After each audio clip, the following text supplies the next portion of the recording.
நல்ல காரசாரமான sweet corn recipe பார்க்கலாம் வாங்க. இதுக்கு ஒரு கடாயில எண்ணெய் ஊத்திக்கலாம். நல்லா எண்ணெய் சூடானதுக்கு அப்புறம் நறுக்கி வச்சிருக்க வெங்காயமும் கருவேப்பிலையும் போட்டு நல்லா வதக்கிக்கலாம். கூடவே ஒரு கப் தக்காளியை சேர்த்துக்கலாம். தக்காளி வதங்கறதுக்காக நான் கொஞ்சம் உப்பு சேர்த்து நல்லா வதக்கிக்கலாம்.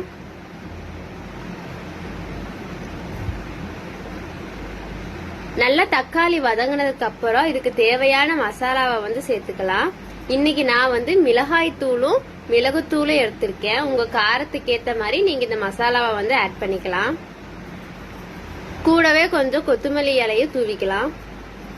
நல்லா தக்காளி வதங்கி வந்ததுக்கு அப்புறம் ஒரு அரை கப் தண்ணி ஊத்திக்கலாம்.